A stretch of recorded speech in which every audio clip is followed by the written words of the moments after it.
সুপ্রিয় দর্শক আসসালামু আলাইকুম, কেমন আছেন আপনারা? নিশ্চয়ই ভালো আছেন। আজকের ভিডিওতে আপনাদের সবাইকে স্বাগত জানাচ্ছি। আজকে আমি আপনাদের সাথে শেয়ার করব এমন 5টি নমুনা সম্পর্কে যেগুলো আপনি যদি আপনার মধ্যে দেখতে পান বা মিল পান তাহলে আপনাকে নর্মাল ডেলিভারির প্রস্তুতি নিতে হবে। এবারে চলুন বলছি সেগুলো কি কি। বাই দ্য ওয়ে, মূল ভিডিওতে যাওয়ার আগে একটা কথা বলি, আমি আমার চ্যানেলে pregnancy related, specially normal delivery related অনেক ইম্পর্ট্যান্ট তথ্য ভিডিও আকারে শেয়ার করে থাকি। এই তথ্যগুলো আমার পার্সোনাল এক্সপেরিয়েন্স ও আমার ডক্টরের সাজেশন থেকে নেওয়া। তাই আমার চ্যানেলটিকে যদি একবার আপনারা ভিজিট করেন তাহলে আপনারা আপনাদের প্রশ্নাতীত মনের অনেক প্রশ্নের উত্তর পেয়ে যেতে পারেন। আমন্ত্রণ জানাবো আমার চ্যানেলটিকে একবার ভিজিট করে দেখার। এবারে চলুন মূল আলোচনায় যাওয়া যাক। আমি শুরুতেই বলেছি আজকে এমন 5টি নমুনা বলবো যেগুলো আপনি যদি আপনার মধ্যে মিল পান তাহলে বুঝে নেবেন যে আপনার ডেলিভারিটা নর্মালে হবে অথবা নর্মাল ডেলিভারি প্রস্তুতি নিতেই হবে আপনাকে। এবারে চলুন বলছি সেগুলো কি কি। প্রথমেই হচ্ছে আপনার ওজন। মিলিয়ে দেখুন তো বিআইএম ক্যালকুলেটরে আপনার ওজন 18 থেকে 25-এর মধ্যে আছে কি না। যদি থাকে তাহলে নর্মাল ডেলিভারি প্রস্তুতি নিন, কিন্তু যদি 18-র কম হন তাহলে বাড়াতে হবে, 25-এর বেশি হলে কমাতে হবে, 30-এর বেশি হলেও কমাতে হবে আপনাকে। আচ্ছা, এবারে বিআইএম ক্যালকুলেটর কোথায় পাবেন? গুগলে সার্চ দিলে বিআইএম ক্যালকুলেটর পেয়ে যাবেন। এবারে অনেকের কাছে এই বিষয়টাকে কঠিন বা জটিল মনে হতে পারে, মাথার ওপর দিয়ে যেতে পারে। আমি যদি আরও শর্টকাট বা আরও খুব সহজ ভাষায় বলি, আপনি একবার নিজের দিকে দেখার পরে দেখুন যে আপনি কীরকম। আপনি কি পাতলা না মোটা? যদি আপনি মাঝামাঝি হন, মানে পাতলাও না মোটাও না, তাহলে ঠিক আছেন আপনি। যদি পাতলা হন তাহলে আপনাকে ওজন বাড়াতে হবে, আর যদি মোটা হন বা মোটার থেকেও বেশি মানে স্থূল হন তাহলে তো কমাতেই হবে ওজন। যদি মিডিয়াম হয়ে থাকেন তাহলে ঠিক আছে, ওটাই হচ্ছে পারফেক্ট ওয়েট। এরপরে মিলিয়ে দেখুন তো আপনি সার্বিকভাবে সুস্থ আছেন কি না। মানে হচ্ছে প্রেগনেন্সিকালীন সময় বিভিন্ন ধরনের জটিলতা থাকে। সেটা হচ্ছে ধরুন যে হাতে পায়ে ব্যথা, হাতে পায়ে পানি, ফুলে যাওয়া হাত পা, বুকে ব্যথা, পিঠে ব্যথা, কোমরে ব্যথা, এই ধরনের ব্যথা কষ্টগুলো প্রেগনেন্সিকালীন সময় সবাই পায়। কিন্তু এর বাইরে অনেকের দেখা যায় ডায়াবেটিস, হাই ব্লাড প্রেশার, গলব্লাডারের সমস্যা, এছাড়া আরও কত জটিল রোগ থাকে। আপনার কি এগুলো আছে? যদি না থেকে থাকে, মোটামুটি সার্বিকভাবে সুস্থ থাকেন, তাহলে নর্মাল ডেলিভারি প্রস্তুতি গ্রহণ করুন। এবং শেষটা হচ্ছে অবশ্যই আপনার রক্তের হিমোগ্লোবিন ঠিক আছে কি না দেখুন। রক্তের হিমোগ্লোবিনটা 11-র ওপরে যদি থাকে তাহলে একদম সেফ, কোনো অসুবিধা নেই। যদি 11-র নিচে থাকে মানে আপনার হিমোগ্লোবিনটা কিছু কম আছে, এটাকে বাড়াতে হবে। কিভাবে বাড়াবেন? হিমোগ্লোবিন সমৃদ্ধ খাবার খেয়ে। সেটা কি? সেগুলো হচ্ছে লাল জাতীয় খাবার, যেমন লাল শাক, আনার, বিটরুট, মুরগির বাচ্চা, কবুতরের বাচ্চা, এছাড়া হতে পারে যে কোনো পশুর কলিজা, এই টাইপের খাবারগুলো মানে আয়রন সমৃদ্ধ খাবারগুলো বেশি বেশি যদি গ্রহণ করেন তাহলে আর রক্তও বাড়বে, সেই সাথে রক্তের হিমোগ্লোবিনও বাড়বে।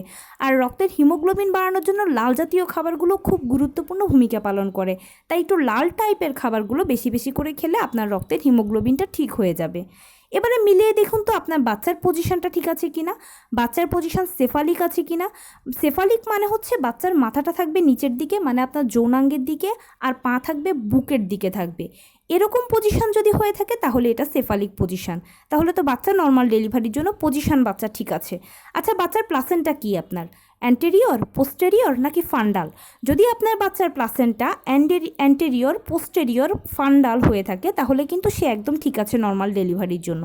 আর যদি লো লাইং প্লাসেন্টা প্রিভিয়া এ টাইপের হয় তাহলে কিন্তু ডাক্তাররা এই সময় নর্মাল ডেলিভারির জন্য খুব একটা সাপোর্ট করে না। তাই আপনার বাচ্চার প্লাসেন্টা যদি অ্যান্টেরিয়র, পোস্টেরিয়র বা ফান্ডাল হয়ে থাকে তাহলে নর্মাল ডেলিভারির জন্য একদম ঠিক আছে। আচ্ছা, বাচ্চার ওজন কত আছে আপনার? 2.5 কেজি থেকে 3 কেজি আছে? তাহলেও নর্মাল ডেলিভারির জন্য ঠিক আছে। পানি কত আছে আপনার?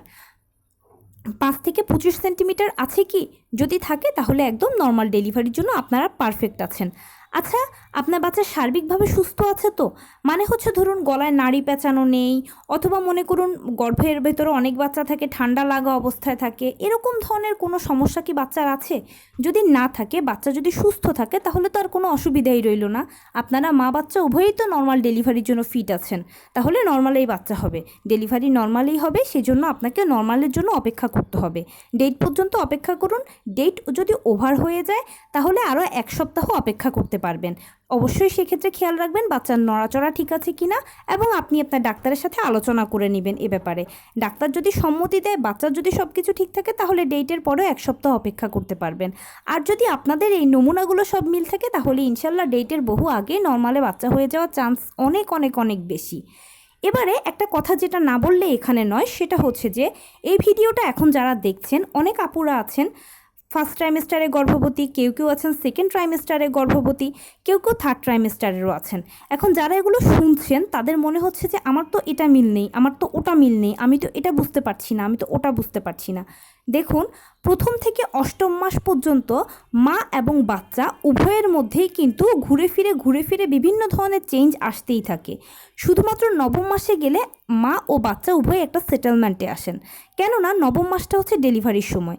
এমন অনেকে আছেন যে নবম মাসে পা রাখার সাথে সাথেও ডেলিভারি হয়ে গেছে, নবম মাসের মাঝেও ডেলিভারি হয়, নবম মাসের শেষেও ডেলিভারি হয়। তাই নবম মাসটাকে মূলত ডেলিভারি টাইম হিসেবে কাউন্ট করে আপনাকে এটার জন্য প্রস্তুতি নিতে হবে, মাথায় রাখতে হয় এবং ডাক্তারের সাথে যোগাযোগ করতে হয়। আর আমি এখন যে 5টি নমুনার কথা বললাম, এগুলো আপনি পাবেন হচ্ছে যে নবম মাসে লাস্ট আল্ট্রাসোনোগ্রাম করলে, নবম মাসে পড়লে আপনারা যখন শেষ আল্ট্রাসাউন্ড করাবেন, সেখানেই কিন্তু এই নমুনাগুলো মিল পেয়ে যাবেন। যদি মিল পেয়ে যান, তাহলে তো নর্মাল ডেলিভারির জন্য একদম ঠিক আছে, আর কোনো চিন্তা লাগবে না। শুধু প্রস্তুতি গ্রহণ করবেন, নিয়মিত হাঁটাচলা করবেন, পুষ্টিকর খাবার খাবেন, আর একদম কোনো চিন্তা করবেন না। ভালো মন্দ যে কোনো কিছুতে ডাক্তারের সাথে যোগাযোগ করবেন। ডাক্তারের সাথে যোগাযোগ রাখলেই দেখবেন যে আপনার নর্মাল ডেলিভারি হবে, সময় মতো পেইনও আসবে, সময় মতো জরায়ু মুখ খুলবেন, নর্মালেও বাচ্চা হবে। তো এই ছিল আজকের ভিডিও। কেমন লাগলো বলুন? যদি ভালো লেগে থাকে ও হেল্পফুল হয়ে থাকে, তাহলে প্লিজ লাইক, কমেন্ট, শেয়ার করতে একদম ভুলবেন না। আর সেই সাথে আমার চ্যানেলটিকে সাবস্ক্রাইব করার বিনীত অনুরোধ রইল। পাশে থাকা বেল আইকনটি ক্লিক করে দেবেন, যেন আমি ভিডিও আপলোড করার সাথে সাথে আপনার নোটিফিকেশান পেয়ে যান। যদি কোনো প্রশ্ন থাকে তাহলে কমেন্টসে জানাবেন, এবং যদি কোনো পরামর্শ থাকে যে কোন বিষয়ের উপরে ভিডিও করলে আপনারা উপকৃত হবেন, সেটাও জানাবেন। আমি আপনাদের পছন্দের সর্বোচ্চ প্রায়োরিটি দেব। ভালো থাকবেন, সুস্থ থাকবেন। আসসালামু আলাইকুম।